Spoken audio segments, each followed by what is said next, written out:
So thank you very much for coming today. We have a very special and interesting talk lined up from Rabbi David Rosen. He's the former Chief Rabbi of Ireland, and he is the American Jewish Council's International Director for Interreligious Affairs and Director of the AJC's Helbron Institute for International Interreligious Understanding. And he's also a member of the Chief Rabbinate of Israel's Committee for Interreligious Dialogue. So today he'll be speaking about sustainable development in the Jewish tradition. We're hosting him here today as part of the JSLH's Center for Environment, Sustainability, and Human Development. This is part of a series of talks we are envisioning and having, which expands the conversation about the environment and about sustainability beyond policy and beyond science into talking about issues of ethics, philosophy, and in theology. So without further ado, I will give the floor to you. Thank you. Pleased to meet you all. And I have absolutely no idea how much background you have about anything, and therefore what level is appropriate to pitch. So you're going to have to help me along here. The easiest thing is for me to ask you not to allow me to get past you with anything. So if there's anything that's not clear, any word, any term, any context, please stop me. Otherwise, pretty pointless us having a conversation. And hopefully we'll have as much exchange as possible. So to put things in context, there's the American Jewish Committee is the oldest Jewish advocacy organization. I'm in charge of all its interfaith work globally. I live in Jerusalem. I'm involved deeply in Israeli-Palestinian relationship with all the different communities, Muslim, Christian, and Jewish communities there. I'm traveling about 50% of the time, relations to the other world areas. I happen to be president of something called the World Jewish Vegetarian and Ecological Society. And I am, I believe that actually, as I'll come to speak a little bit now, that there are clear dietary implications of sustainable development in modern society that we have to take very seriously, and where the world has a lot to learn from this part of the world, where it's very important teachings. So, assuming nothing, then, I will try to at least give you the context of the Jewish tradition's principal sources. For traditional Judaism, the ipsissima verba, Latin for therefore the literal word of divine revelation, are the 5 books of Moses, the Pentateuch. And therefore, for many people who have at least a certain amount of Christian background, who would tend to think that what they would call the Old Testament is one compound, this is not the way the Jew traditionally looks at that text. All the prophetic literature that exists in what Christians call the Old Testament is simply support texts for the Pentateuch. The Pentateuch is the classical text, and therefore the Pentateuch, the 5 books of Moses, is the source for which therefore Jewish tradition draws its principal values. And that text, of course, is the narrative of the experience of a particular people of some transcendent meaning and purpose in its existence. And therefore we could say that Judaism is a religion born out of a people's experience. It's a people born out of its religious experience. So the two things are inextricable. In fact, probably it's in this part of the world where can be a better understanding of the inextricable relationship between peoplehood, faith, land, language, culture, all mixed up together. And that's how you can have a phenomenon in which you can come across somebody who calls himself a secular Hindu, even though it might sound contradictory, and you can find a phenomenon of somebody who calls themselves a secular Jew. So they make greater point within different components of these compound aspects of their identity. At any rate, getting back therefore to the principal text that is the source of the value system. So it starts off in terms of its understanding not only of its own experience, but through that experience what it understands to be the foundational myths of human experience. And the commencement of the text, of the biblical text, is of course the story of creation.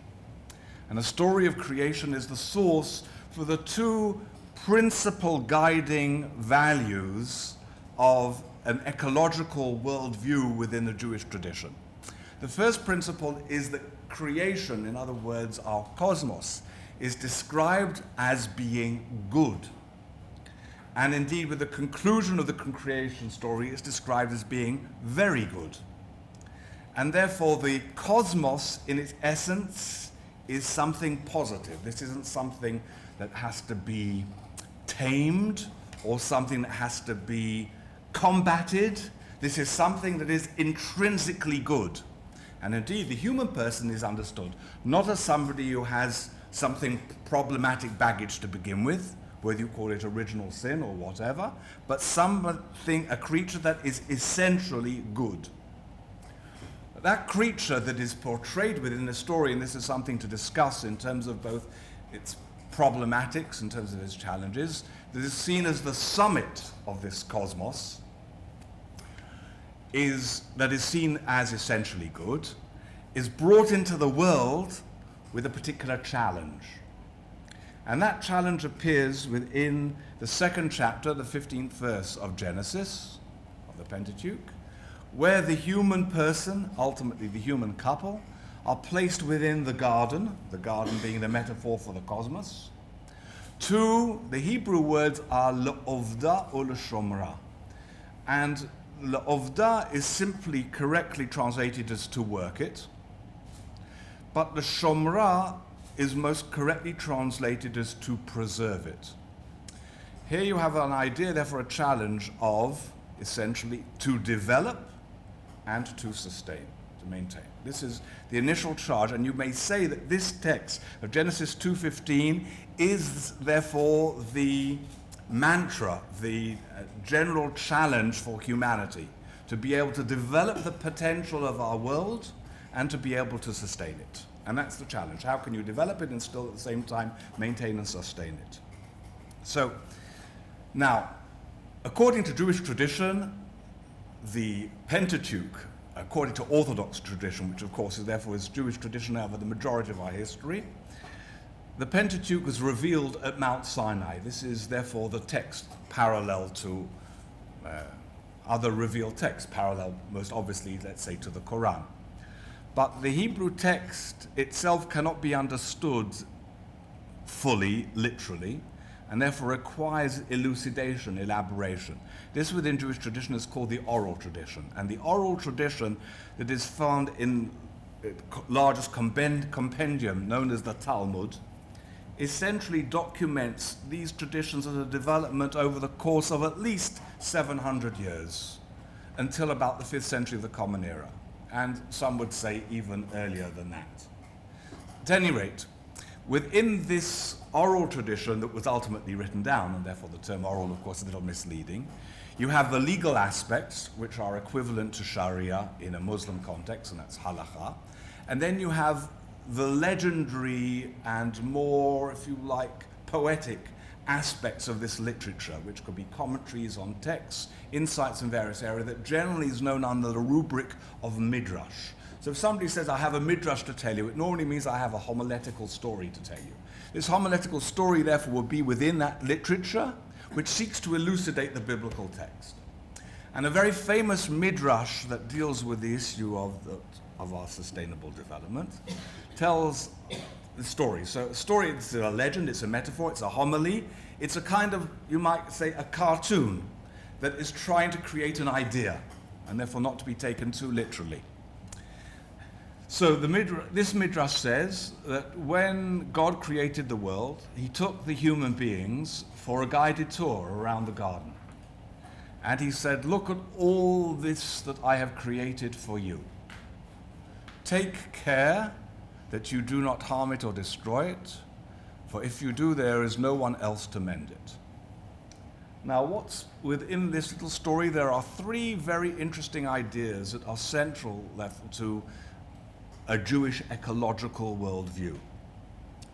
The first, which is implicit in the very story, and what I've already said to you, is that we do not own really we do not own anything. And we certainly do not own land.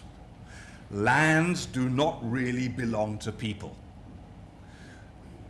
In Leviticus, concerning an idea that I'm going to tell you a little bit more about, which is the third of the 5 books of Moses, the children of Israel are told by God, "The land is mine and you are sojourners and tenants with me." So this is a very important, therefore, ethical principle. We are all here as tenants. We are temporary sojourners in this world, and we need to recognize that the land, in other words, the earth, the cosmos, is not totally given to us to do with as we please. We have, therefore, a certain responsibility in relation to it. The second idea that is within this little midrash, which is implicit in it, in terms of what God is presented as saying, is a fascinating idea in terms of Jewish thought, and perhaps an impious one to many more theocentric systems, and that is that humanity is actually a partner with the deity. We are here actually to work together with that creative force, the power behind the cosmos that we call God, that has been created, if you like, in potential for us to be able to develop. So we are partners in this endeavor. And relating to the creation story, we are unique in as much as we have something, we as a creature are unique in as much as we have something called moral choice. And therefore we can make certain judgments, and these are the judgments we are called to make in a manner that will look after the garden that we have been put in. The third idea, there was something I meant to mention more with regards to the idea of divine ownership. So something to illustrate this in terms of Jewish practice. So very interesting, one of the interesting concepts in terms of Jewish practice is the concept of a blessing. In Jewish practice, you do not eat or drink or even smell a scent without making a blessing, a bracha, beforehand. What is the process of a bracha? A blessing means that I'm not automatically eating, automatically drinking. In essence, it is consciousness, divine consciousness. And I would say at the heart of what Judaism is the development of this divine consciousness. And therefore, a Jewish law teaches that if I eat something or drink something and I have not made a bracha, a blessing, I am a thief. Why am I a thief? Because it's not mine. It's all God's, and I need to be conscious that it's not mine. And therefore the bracha, the blessing, as a continuous dimension of Jewish observance and practice on a daily life experience, is meant to inculcate with me that consciousness that I do not own and control everything. So we have the principle of divine ownership, what that demands of me. We have the principle of human partnership in the cosmos. And then the third aspect is responsibility, because that's there in that story, in that midrash. If you destroy it, no one else is there to mend it. It's your responsibility. So it's given over to humanity. And this is connected with a very interesting aspect of the creation story, which has been a source for a great deal of critique of those who have looked at the biblical narrative and seen it as being rather problematic. And here I'm going to give you a quote from one of the great rabbinic thinkers of modern times with regards to this particular concept. And that's the concept of dominion. So as I said, as I already indicated and suggested, there is, of course, a challenge in the idea, and some people would debate it, and of course you're probably very familiar with the writings of Peter Singer, as to whether somebody can claim that humanity is unique in the cosmos amongst the various life forms that exist. But for the biblical view, and therefore from the Jewish view, the human being is unique. But that uniqueness idea of dominion does not mean that the human being therefore has the right to do with entirely as she or he chooses. Dominion as a concept means responsibility. Just as we have a concept within the Jewish tradition of the idea of election, election never implies any inherent superiority. A priest who is elected for a task, even a king who is elected for a task, is an ordinary person like everybody else.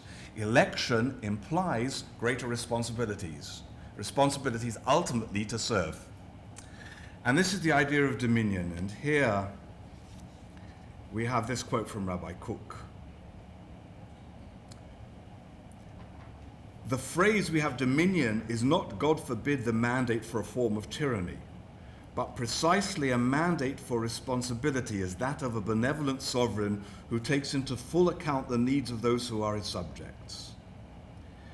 The term cannot mean unlimited exploitation of the physical world, as the very fact that Adam and Eve are themselves initially required to be vegetarian and are limited in what they are permitted to consume proves, therefore, the limitations of the options that are available to them. This, of course, I'll come back to in another moment, a little bit later. But it's interesting to note already at this stage, and apropos that quote, that the Garden of Eden is a vegetarian society. In fact, we would say probably it's a vegan society because there is no indication of any kind of exploitation of any other animal source in this particular regard. But this responsibility in terms of Jewish practice, and therefore in Jewish law, is most dramatically articulated in the prohibition against wanton destruction. This is based on a text in Deuteronomy, chapter 20, verses 19, which deals with situations of conflict. And the text there says that if you are in a situation of where you are defending yourselves against your enemy and you are in conflict, you may not cut down fruit trees in order to make a battering ram or any other kind of weapon. So from this particular context, Judaism derives a general rule that anything that provides sustenance, and in the end that means everything, cannot be used in a manner that is destructive and wasteful. And in fact, even expands this to mean that it's prohibition to waste food, and it's a prohibition even to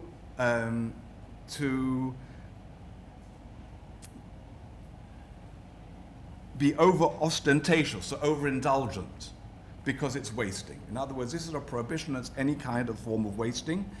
Wasting in any manner is a form of irresponsibility, and therefore a correct ecological, responsible, sustainable approach will seek to find ways in which there is no wastage.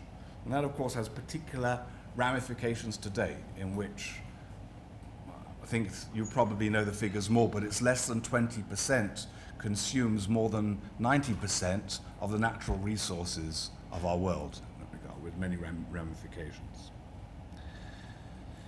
So, in fact, this principle of not to waste and not to wanton destruction is expanded in Jewish law, and already 2,000 years ago were laid down for anti-pollution laws.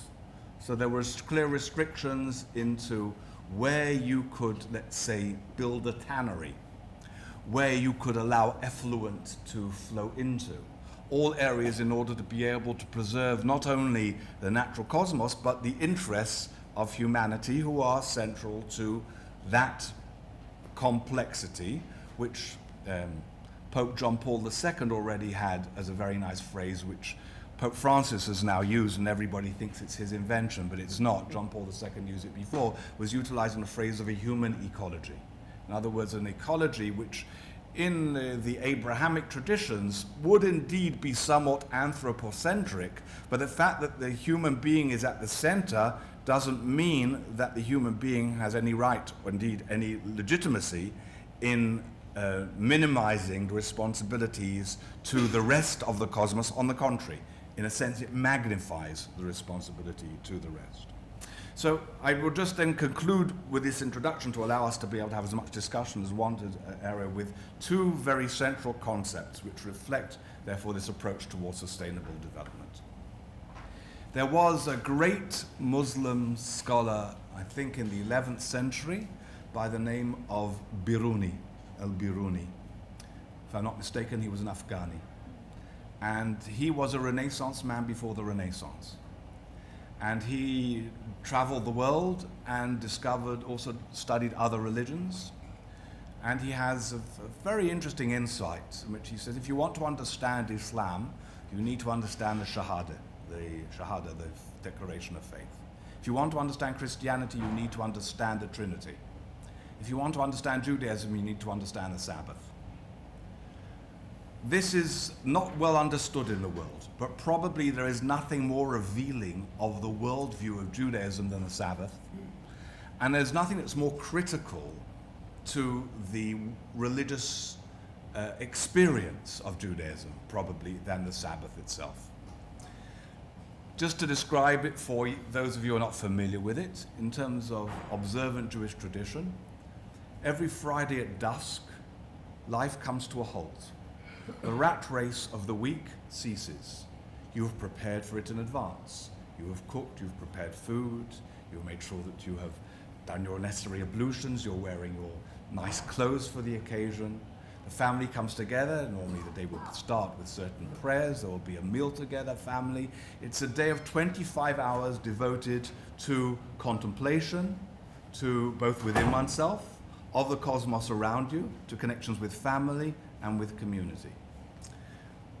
When you look at the text, therefore, within the Bible, which deals, therefore, with the Sabbath idea, the focus is not only on, therefore, the individual, but on the family, on the community, and all that which the individual has within his or her responsibilities, which means, therefore, your livestock and your cattle and your flocks and your donkey, your ass, etc. And therefore, this is a day of what you might call spiritual recalibration and reinvigoration for the week ahead. And therefore, a sense that for humanity to really be in sync with the cosmos, there is the need to be able to have that opportunity to be able to separate a different kind of day. It's ultimately, the message, of course, is the restraint on human capacities. Not everything that is possible is desirable. Not every capacity that humanity has is necessarily to be operable. Therefore, the capacity for restraint as well as recalibration and rejuvenation is within the Sabbath concept. But this is expanded further, and we have, therefore, the most, if you like, systematic ecological program for sustainable development, at least in the ancient world that I know of, developed in the idea that is expanded from the Sabbath principle to the idea not just of a Sabbath day, but of a Sabbath year. That's called a sabbatical. And what happened in ancient Israel, again, the Pentateuch, the 5 books of Moses, describes this particular phenomenon. That just as within the Jewish life cycle, every week there is this one day that is set apart, so in the ancient agricultural society of the Hebrew people, every 7th year was a year of respite, a year of rest. And what happened within that sabbatical year? 3 things. First thing is that the land lies fallow. That means that you, again, getting back to the idea that I described before, you do not have unlimited mandate to exhaust the natural capacities of the physical environment. On the contrary, your responsibility is to ensure that you can sustain it. And how was that sustainability made possible in the ancient world? By ensuring that every 7th year there was a sabbatical year, in which therefore the land could regain its natural capacities. But at the heart of that is the understanding that you do not have the ownership for ultimate exploitation. There is a limit, and therefore you have to be responsible the way you engage it. The second thing that happened in the sabbatical year was that there was a cancellation of debts. Now, this is an interesting thing. How did you get into debt in the ancient world? Well, you get into a debt in the ancient world the same way you get into a debt in the modern world, and that is you take a loan and you can't pay it. But why would you have taken a loan in the ancient world? The ancient world, and in many parts was not so long ago, but the ancient world, certainly in which the Hebrews lived, and the ancient Israelites, was an agrarian society, an agricultural society. Money was not a commodity, as in a commercial society. The only time you needed, as a farmer, money was if you had had a very bad harvest, you'd fallen on hard times, you had no seed in order now to sow new crops, and therefore you needed to find the means to be able to procure new crops because you didn't have them from any successful previous harvest. then you turned to your neighbor for a loan. Therefore, a loan was not for the purpose of commercial expansion. It was, in the greater sense of the word, a charitable contribution. There may have been some strings tied to it, but it was an act of benevolence on the part of one to the other. That is where you get the prohibition of the idea of interest.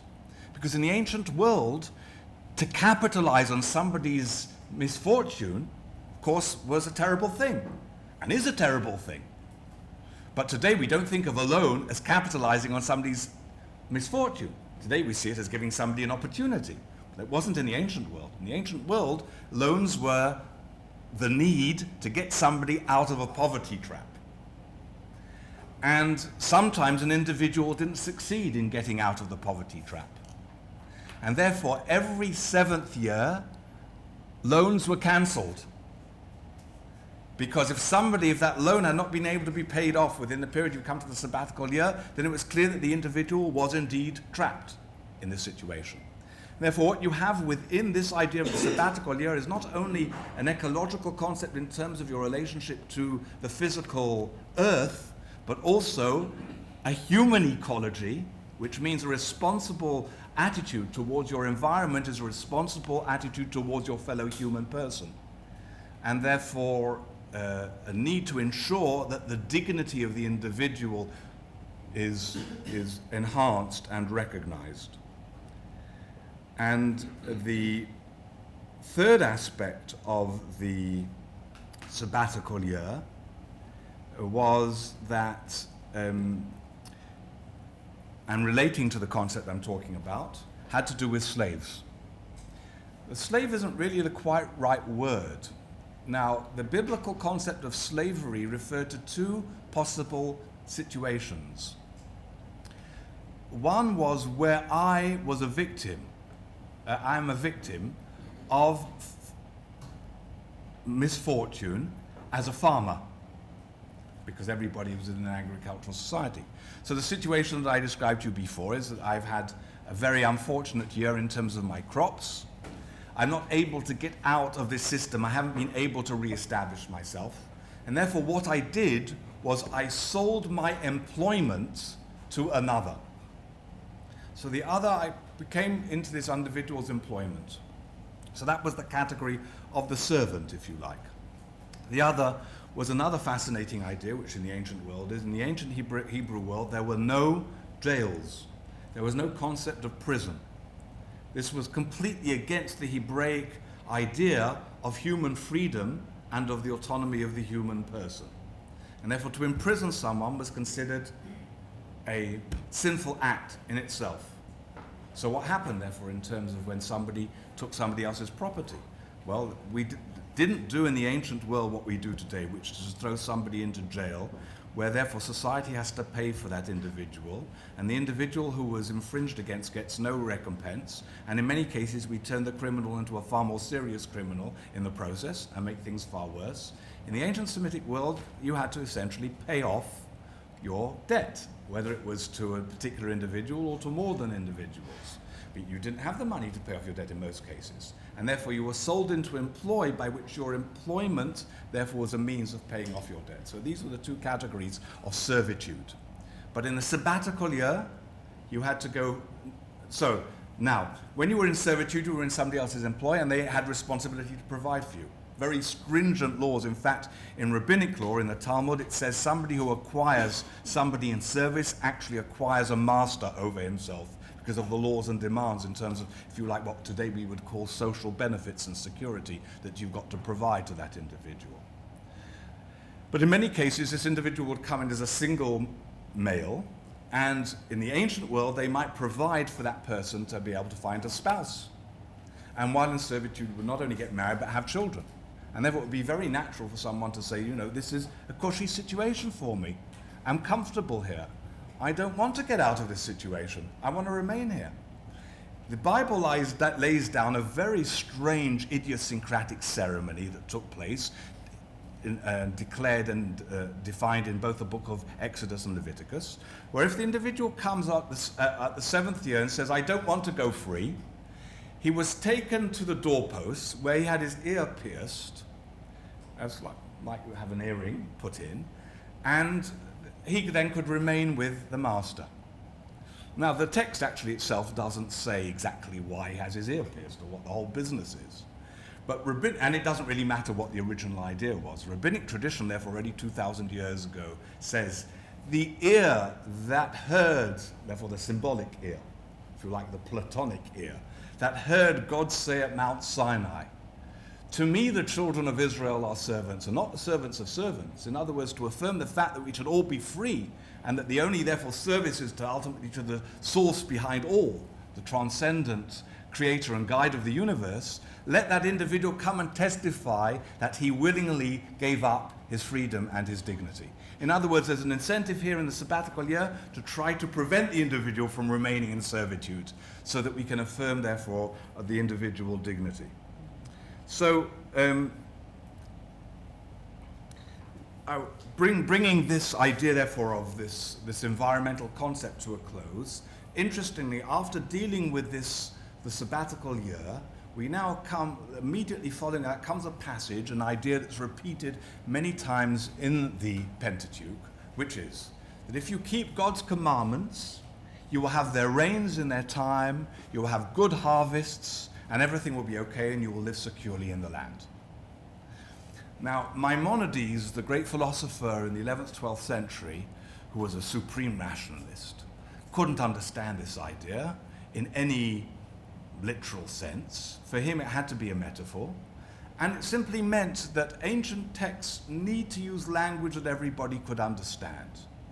And if you try and speak in terms of the spiritual reward and therefore the development of the deeper dimensions of your soul, not everybody in the ancient world will be able to understand what you're talking about. And therefore, just as it's difficult with a child, you don't necessarily always tell a child not to go into the road because the child might be knocked down, because the child might not always have the understanding of that, and therefore you will simply tell the child not to go out of the house. So in this manner, the language of the text is in simple language, so that the simple farmer in the ancient world could understand it. That if you do God's word, then you'll have your rains in its season, your harvest will be good, and you will benefit. But today, we actually have an insight into this particular idea that was repeated very many times within the biblical text. Today, we can see how actually our rains and our harvests and our ability to live securely in the land are inextricably bound up with these principles that I mentioned before. Because if we exploit land thinking that we have complete ownership and therefore unlimited mandate to do with it exactly as we do, if we fail to predicate our actions, not just on a sustainable approach towards the natural environment, but on a sustainable approach towards human relations based upon the dignity of the human person and human freedom, then ultimately what happens? We face, as we face today, an ecological disaster. Global warming is not entirely, but substantially a product of our unrestrained, unlimited, irresponsible exploitation of natural resources.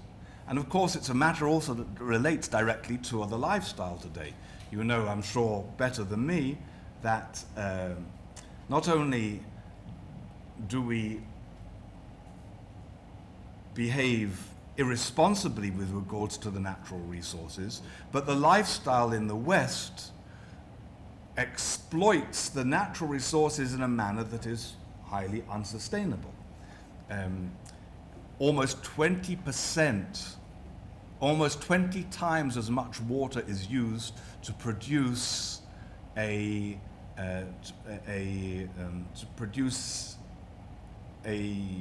quantity of meat that would be able, therefore, to provide for the needs of almost 100 times the amount of people in terms of the grain. The vast majority of the destruction of the rainforest is used for the use of animal husbandry, as it's called. The livestock industry is the source of greater pollution of our environment than all the forms of transportation in the world all put together. And So the question of the principles that we're talking about, both in terms of waste and in terms of responsibility, as well as in terms of human dignity, because in terms of this wastage, there is a very beautiful, in Jewish tradition, there's a grace that you say after every meal.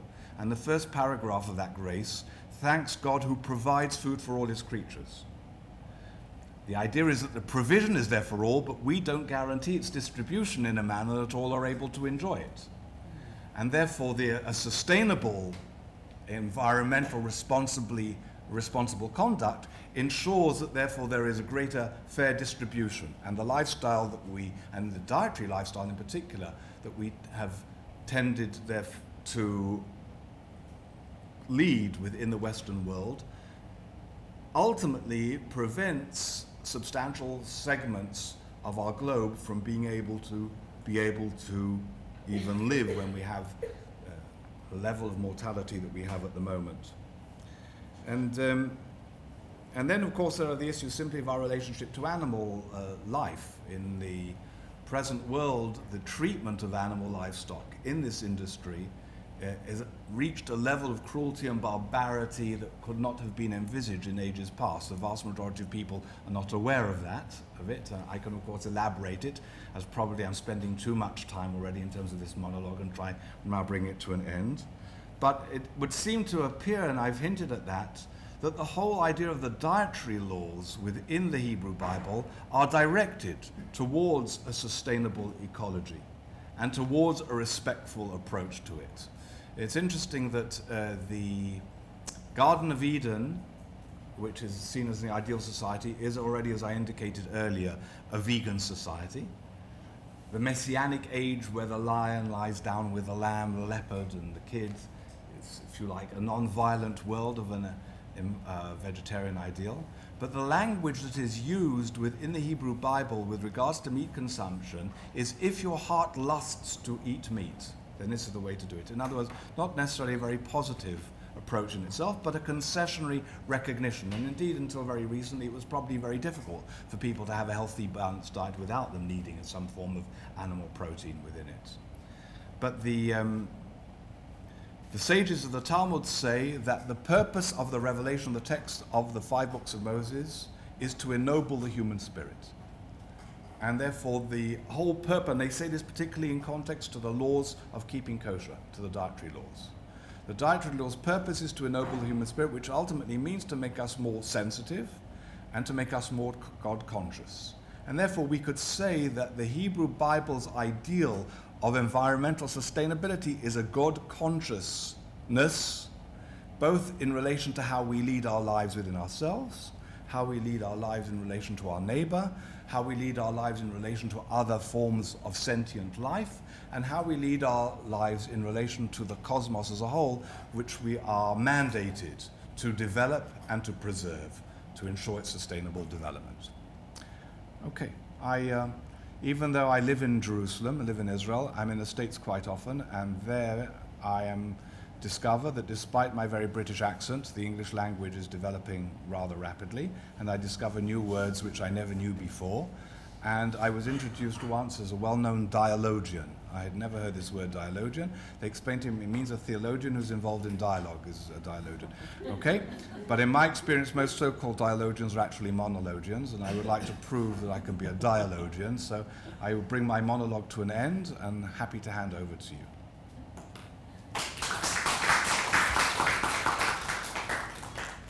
All right, so thank you very much. Really a wide-ranging discussion that I think has a lot of angles that we can explore. So I'd like to open the floor. Would anybody like to start? Yes. So introduce yourself when you speak.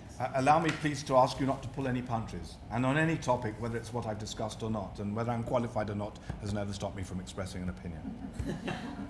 Thank you very much. So first of all, thank you very much to be at the university, and really remarkably illuminating talk. So I'm going to be asking a very honest question. Please. So it might sound Provocative is good. a little uncomfortable, but deliberately. No discount. Do forgive me. I mean, if it does become a little uncomfortable. So I've always tried to make sense of the brilliance of the innovativeness of the Jewish community at one hand, and then on the other hand, what seems to me as a ruthless repression of the Palestinian people. And so in this particular context, particularly when you're talking about the foundations and the values, so the lands don't belong to people. We don't own the land. And therefore, in sharp contrast, the creation of Israel in 1948, out of a land which belonged to another people, community, the Arabs. So this seems, I would really like you to illuminate on that. And then, of course, on the, in terms of the fact that it's defending against enemy, I think chapter 20, that you mentioned, you can't even cut down a fruit tree. So the building of the wall and cutting them, it seems, from sustainable living or livelihood, the Palestinians. So how does these two principles, because you live in Jerusalem and because you interact with the, so please. So help me. So let me try, I mean, there are many ways we can approach this, so let me try, and you live in India and therefore you know there are always multiple narratives in any particular context, both in terms of the present as well as in terms of the past. So let me give you the narrative as I understand it. So the Jewish people is essentially the First Nations, in other words, the native people, of the land between the Jordan River and the Mediterranean. There is, even if you don't take the biblical text literally, the archaeological evidence is clearly overwhelming that can certainly confirm the continuity of the children of Israel from certainly the 6th century BC. Many would say that it's incontrovertible from even 1000 BC, but let us say the 6th century, there's no question in that regard. And there was this, if you like, a cohesive identity. Unfortunately for us, we were at the crossroads of ancient civilizations. And if you were an empire and you wanted to control the 3 continents as they were known at the time, Europe, Africa, and Asia, the crossroads is this tiny piece of land, the land of Israel, Palestine, however you want to designate it. Therefore, every imperial power wanted to control it. And there were those that were clever and generally got us on board by allowing us to lead our religious life without interference. And there were those that were less clever that in not unusual imperial mentalities thought that if they imposed their gods and their religious way of life on societies, they would have a more cohesive control of it. With Jews, that doesn't work. It doesn't work with many peoples. But nothing makes a Jew more religious than telling him he can't be. And therefore, when people try to prevent us, we tend to rebel with a great deal of verve, and sometimes we were successful. One of the most classic examples is, of course, the Greco-Syrian Empire, the inheritance of Alexander, in which you have the Maccabean Rebellion, you have the books of Maccabees that tell the particular stories that are part, therefore, of the Hebrew Bible, that recount what eventually became this enormously successful Hasmonean kingdom, the ancient Jewish kingdom of the first centuries before the Common Era, prior to the rise of Rome. Rome ultimately, therefore, conquered Greece, right? And then the Romans came, and some Romans were intelligent in handling us, and some were less intelligent in the way they handled us, where they tried to impose their idols. I forgot to mention, of course, in terms of this story, that we had a bad experience with the Babylonians. They destroyed our temple, sent us to exile, but the Persians allowed us to go back. So we come to the Romans now in the year 70. They basically have had enough of these rebellious Jews who are not succumbing to their own particular institution. They destroy our temple, and they send most of the people out into exile. Especially in the year 152, the last final rebellion under Bar Kokhba, the Romans dispel us all. But not all. There are still communities living in the land. And there's a place up in the north in the Galilee called Ki'in, where you have families that trace their ancestry back to the period, therefore, of the Second Temple. and there were continuous ebb and flow of Jewish communities in this area. Of course, the world didn't stand still. Christianity became now the Holy Roman Empire, and by the 3rd century, the land of Israel, Palestine, was an overwhelmingly Christian land. The rise of Islam we have in the 7th century. By the time we've got to the end of that century, the vast majority of people are Muslims in their land. But even the Muslim empires are coming to and froing, and this is an area where population is continuously changing. There are always little Jewish communities in that area.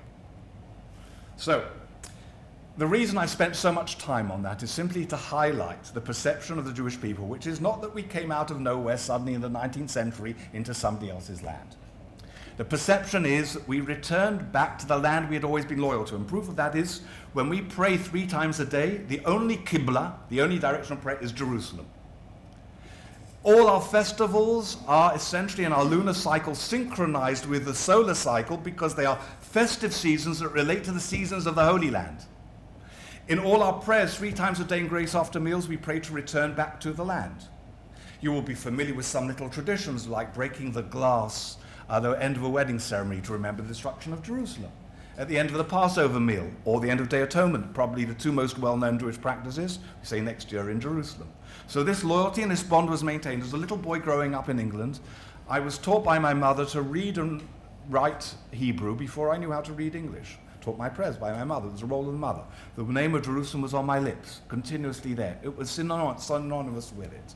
Now, and in many times, and there were always periods where Jews returned. We have plenty of documentation of the communities of people returning back, but it was very, very difficult. We were spread out the world. There was nobody who was spread out as much as the Jew. There was nobody pushed as much as pillar to post as the Jew, so it wasn't easy. Modern life in the 19th century, with the development of after the Industrial Revolution, means of transport enabled us to get back. By the 1930s, the documentation in Biedermann's guidebook, which is the predecessor of the Cook's guidebook, indicates that there was already a Jewish plurality in Jerusalem. In other words, there were more Jews living in Jerusalem by 1830, more Jews in Jerusalem than there were Muslims, let alone Christians. And why were the Jews then coming back? Because this was always the land of our spiritual heritage and attachment. And there had always been communities there, and we were seeking it. So the bond is a fundamental spiritual bond with the land. It's not a bond of ownership. It's a bond of spiritual proximity, a sense that this is the land of our sojournings, the land of our ancestors, the land of where we sense the divine presence in the world. Not that God is not to be found everywhere in the world. Of course we know that. But there was a sense of a special connectedness to that particular location. Right, now in the late 19th century we have a situation of where not only has the world changed because of the 18th century where enlightenment brought into people's understanding which we could look at the world in a way that we could take responsibility for it, but in the 19th century empires are collapsing, and the empires, who had controlled the Holy Land? The Holy Land had never been an Arab land. Well, it had been a Muslim land, but the longest rulers up until the 19th century were the Turks. The Ottoman Empire and the Turks controlled the land. Basically, they had neglected the land seriously. If you look at Mark Twain's stories of his visit to the land, he talks of how desolate the land is and how he traveled for days without meeting people in certain areas and area. Why? Because the Turks had not developed the land. They didn't really care about its development. They cared about its strategic value for their imperial interests. Okay, now empires are beginning to collapse. New countries are emerging. Many Jews in different parts of the world have experienced terrible oppression at the hands of imperial powers, as all minorities did. And now they're thinking now with the new nationalisms, they're going to find some new redemption. But nationalism turns out to be as anti-Semitic as imperial rule. And therefore, a new movement comes up, which is rooted within 18th century rationalism. We can take our destiny into our hands. 19th century nationalism, everybody else is doing it, why shouldn't we?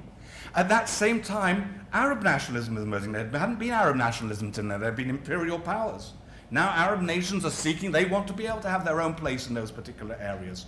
And in fact, the inheritors of the Ottoman Empire are the British, and perfidious Albion, I don't know even that phrase, that the British who can't always be trusted, and in part of this world you would know that very well, have made too many promises to too many people. And interestingly, at the end of the First World War, when they really controlled it, and at the San Remo conference, there was a very fascinating interaction. You know, you're familiar with the personality of Lawrence of Arabia. Lawrence of Arabia was a great champion of the Arab nationalist cause. He was also a great champion of the Jewish nationalist cause. And he saw these as national liberation movements. And that's exactly what Zionism saw itself, the Jewish national liberation movement.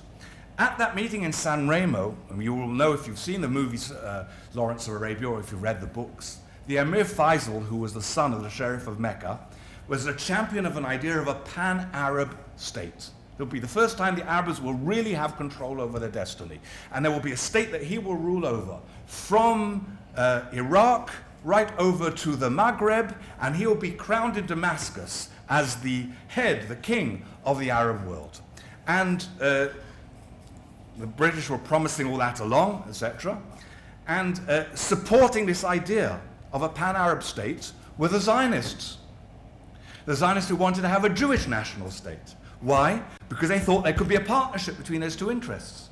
The Emir Faisal signed a document in 1919, which you can see today, it's black and white, in which he welcomed the Zionist enterprise. And he said, together we Arabs and Jews will make the desert blossom. But the British had made promises they couldn't deliver, and this big thing, Pan-Arab, didn't emerge. And the Salami started getting chopped up.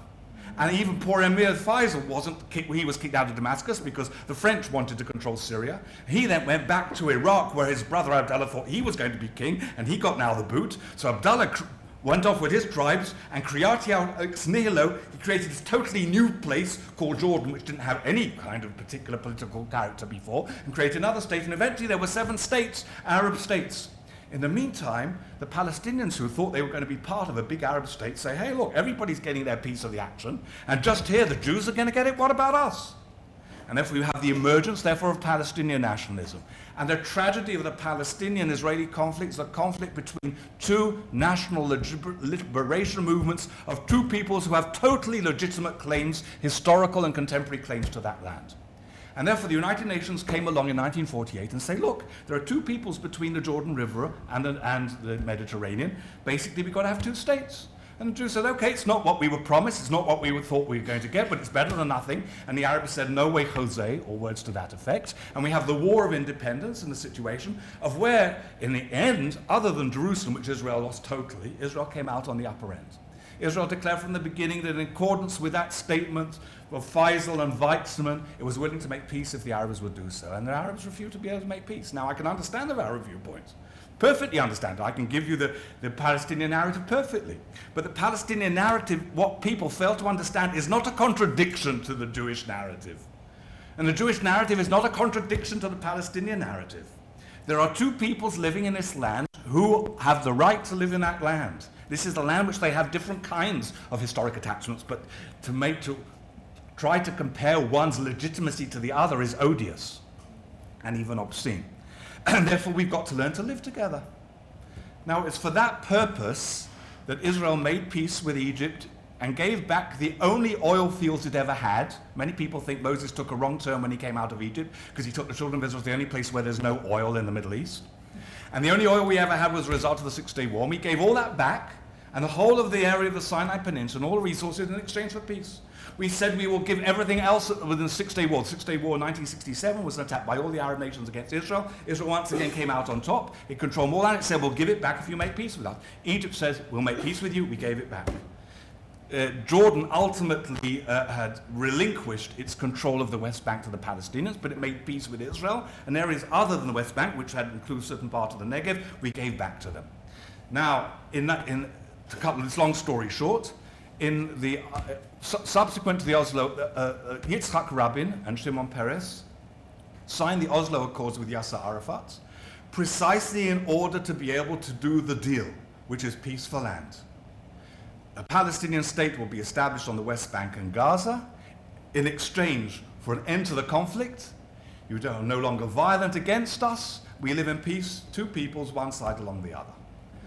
Now, again, there's more than one narrative, but from the Jewish perspective, from the Israeli perspective, the Palestinians did not want to be able to relinquish that violent conflict with us. We got out of the vast majority of the West Bank, but terrorism started occurring in which Hamas and others were bombing our buses and destroying life on a daily basis in Israeli areas. We pulled out of Gaza. Hamas takes it over in order to launch rockets to be able to attack us. From the Israeli point of view, we are willing to live at peace with our neighbors if they will stop being violent towards us. And therefore we didn't build a wall because we wanted to be nasty to somebody. We built a wall because we needed to protect ourselves against people who were killing men, women, and children on a daily basis. Now, of course, the vast majority of Palestinians are not people who want to kill us. The vast majority of Palestinians simply want to be able to lead a decent life.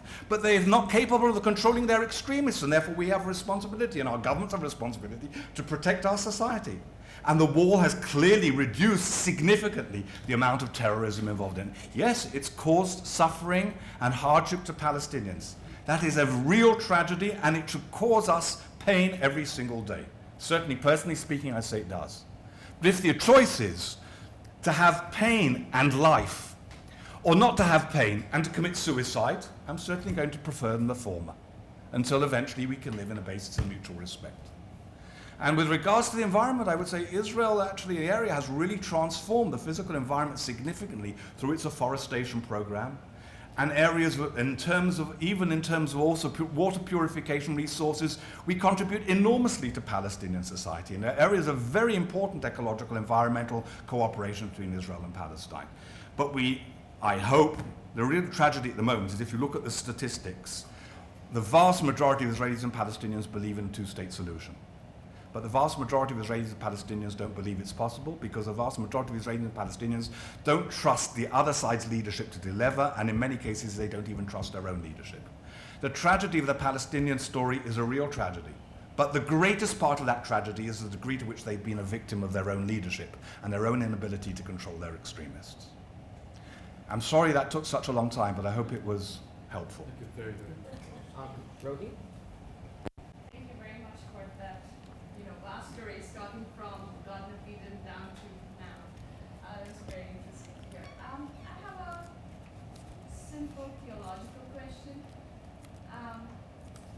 So Sinai is not the most fruitful places. It's quite desolate. The use of nature in Hebrew Bible itself is not only used for human danger, but it's also used as a moral danger. So God uses nature for expressing his opinions if people don't follow his commandments, right? So I would like you to talk a little about the use of nature in Hebrew Bible, which is not always is about protection, but can also be used as power, that narrative.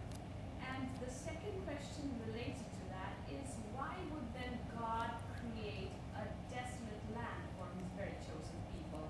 Why not create a little more sustainable, abundant land? So let's start off with the first. One of the most important quotations I didn't give, because I was giving a few too many quotes and I thought I was overburdening my audience, of course, is that the whole area of Psalms is replete with reference, therefore, to the nature and the grandeur of nature.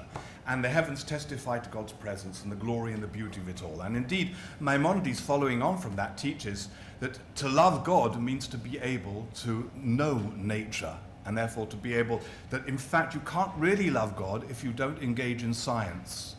Because science gives you, therefore, the understanding of, therefore, the cosmos. And to really love God means to know the environment of which you are a part.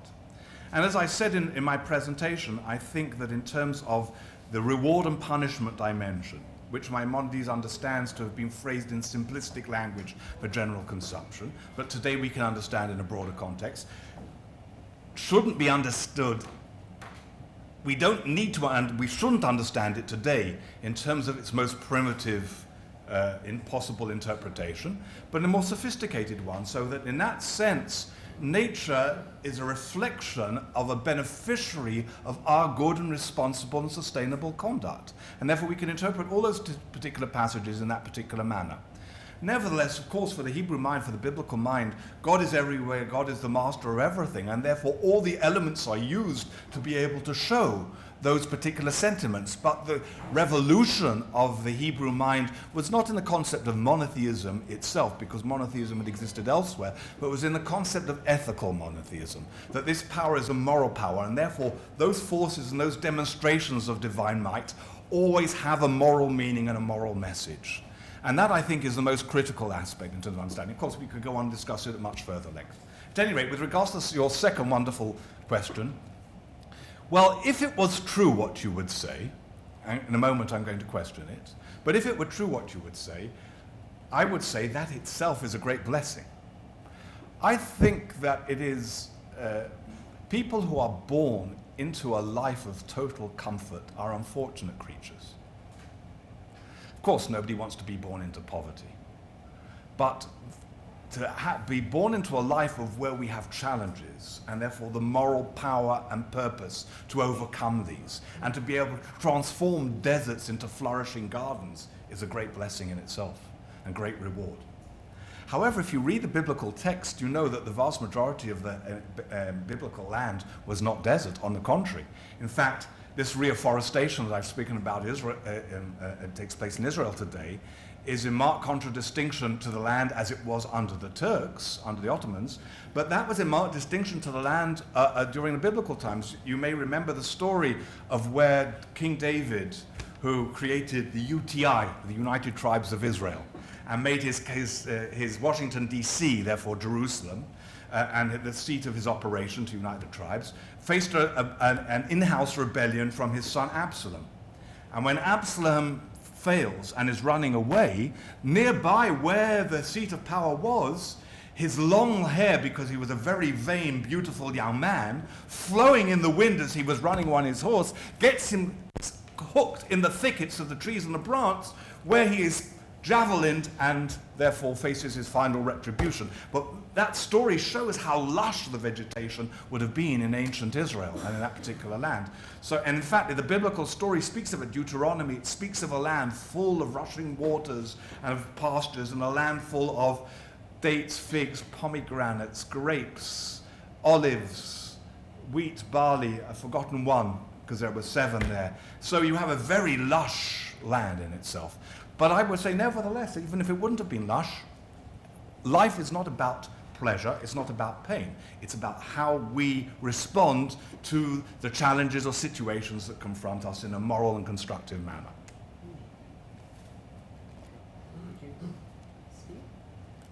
I certainly don't want to usurp students, but my name is Stephen Marks. Rabbi Rosen, thank you very much. Your discussion of essentially factory farming of course, reminds one of Jonathan Safran Foer's book, Eating Animals. And it also reminds me of a discussion we've been having on this campus over the years. I'm a special advisor to the Vice Chancellor, been involved in various discussions with students and faculty over how we deal with the sustainable environment around this campus and how we deal with our own eating habits. And one of the issues that kind of typifies this, and I'm wondering if you could help stimulate some interest among the students to translate what you've said about that challenge into the way we deal with university policy here. And one of those has to do with, of course, what type of Diet. Diet there is. And one of the issues for those who do eat meat, chicken is, of course, readily available, and most of it is factory farmed in the most hideous way that is resulting in that type of consequences, ecological and dietary, that you were describing. But there are options. There are free ranges in Haryana, and there are enormous factory farms in Haryana that I think serve some of the major global markets.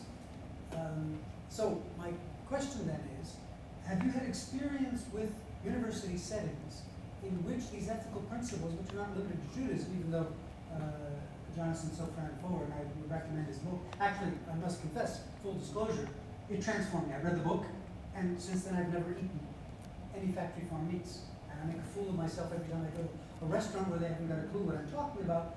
But, and I do the same thing here. I refuse to eat factory farm meats because of the ethical arguments that come through that book. So have you had experience with university settings in which students take the initiative of examining their own environment, their own changes that they can make to practices, the policies and practices within their own setting? Well, first of all, whether I've had experience or not, I think your point is really important, and people simply are not aware of the enormous amount of cruelty involved in the livestock trade.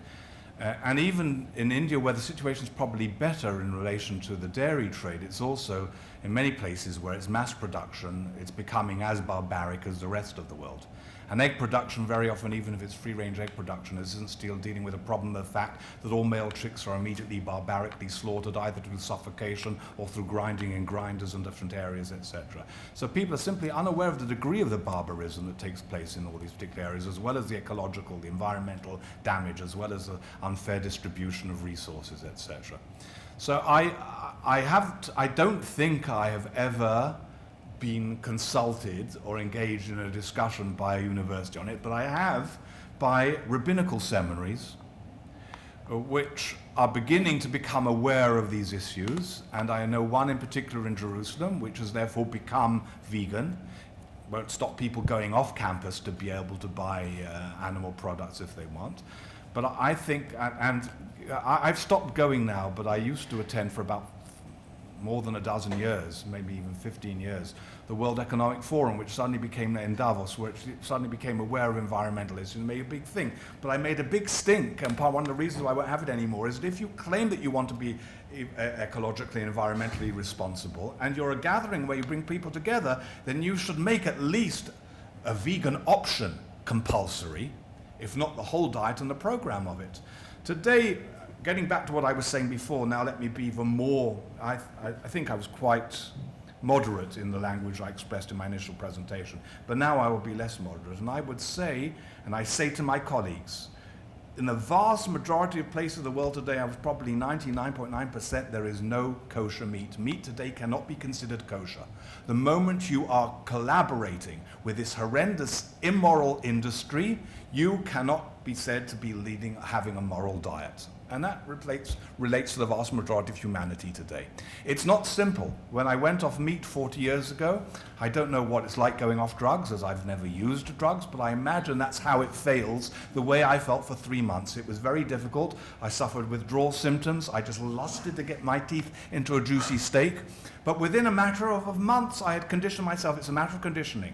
And people who want to lead a moral lifestyle have today the responsibility, I think, to make the effort to do their utmost to strive towards a plant-based diet, a vegan diet, which in the past maybe was not adequate enough for needs. But today, not only is it adequate, it is actually the healthy option because of all the antibiotics and hormones that are pumped into animals as well as everything else, and at the end of the food chain are multiplied so many more times, and the correlation between breast cancer and meat eating is now quite categorically evident as well in terms of areas to do with these factors. So all these reasons should make it an ethical imperative for any morally sensitive human being, not let alone a university which claims to want to be able to improve the intellectual and moral quality of graduates to aspire towards a vegan diet.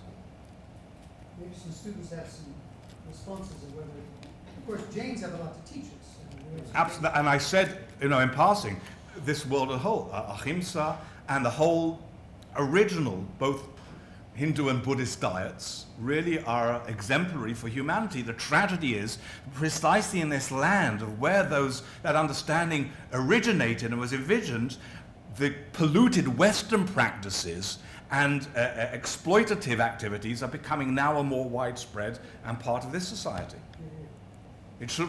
What we need is a complete reversal of this process. Would students like to jump in with a question? Does that make sense to you? I mean, is this something that you would want to, have some options or to engage? Please. So I just wanted to know what was the basic concept? Like, did you say earlier that our natural resources are sustainable? Excuse me, could you say that again? Did you say that our natural resources are sustainable? We have to use them in a sustainable manner. That's our responsibility. And I said, referring in the course of the presentation, there is enough food and there are enough resources for humanity. We just do not fairly distribute them in a responsible manner. So we have to use them more sustainably and responsibly. Exactly. Okay, one, and then I have a few. Thank you, Rabbi, for your talk. Very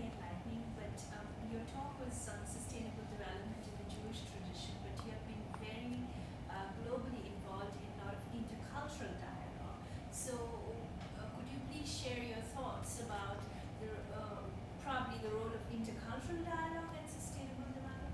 Any thoughts about Well, I'm not sure that I have. interreligious and Yeah, let me say this, yes. So my passion, my life, my profession is in the field of interreligious engagement. There are three main reasons for that. The first is enlightened self-interest. If I don't want people to have misconceptions about me, I need to be known. If I want to be known, I mean don't me personally, I mean my heritage, my people, my religious tradition. If I want to be known, I need to know. And therefore the engagement is ultimately enlightened self-interest. Then there is another value to that, and which relates to your question, and that is the question of shared values. If there are those that cherish and aspire for values that are dear for me, and I do not seek them out and seek to work with them to be greater than the sum of our different parts, then in some sense I'm betraying those values that I claim to espouse. So in that sense, interreligious cooperation and collaboration should be a religious imperative. Beyond that, there is an area which for me makes interreligious engagement so exciting and makes my life so wonderful. And that is the recognition that one has powerfully when one meets people of other faith, that no one religion can encapsulate the totality of the divine. Even though there have been religious traditions that claim that they are the total way to redemption, exclusively, if I didn't dislike the word, I would say that itself is a heresy, because God is more than any one religion. And if you say that any religion can encapsulate the totality of the divine, you've limited God, as it were. Now, I can never experience other religions with the same intensity that I experience mine. It's just not possible in terms of a lifestyle. There are the limits to our capacities.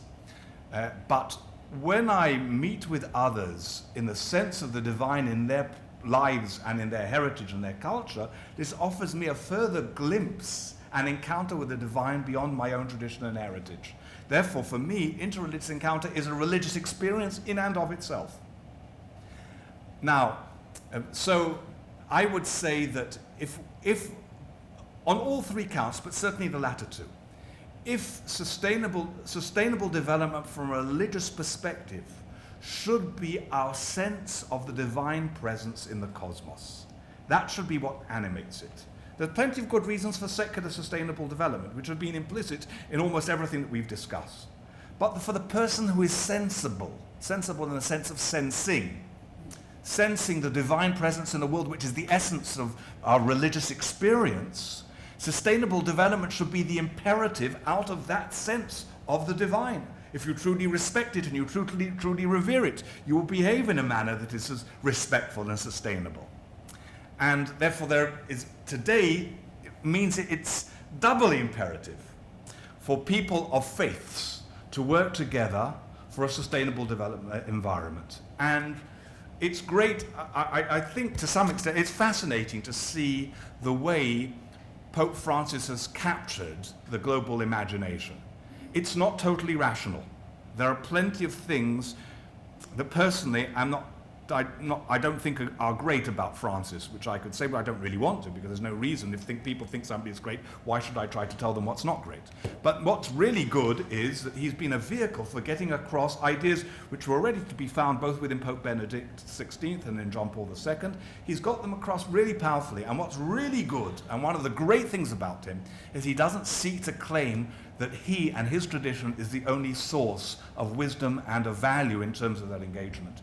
So I've been very privileged to be part of something that's convened as a result of his encyclical, which is called the Ethics in Action Committee, which is convened by the Pontifical Academy of Sciences in the Vatican, with representatives of different religions as well as academics working in this field and people very much involved in terms of environmental studies. Not only environmental studies, dealing with all the SDGs, but in particular also the environmental one as well, seeking to draw on the resources of our different religious traditions to animate creative responses to these challenges. I'm also on the board of something called Sustainable Development Solutions Network, which was set up by the United Nations also to do something in the area. And this is a religious obligation for every religion. So it's an obligation for us to work together, both in terms of our particular responsibilities and also in terms of our shared encounter. So I think that's a really wonderful note to end on. So thank you very much. Thank you. So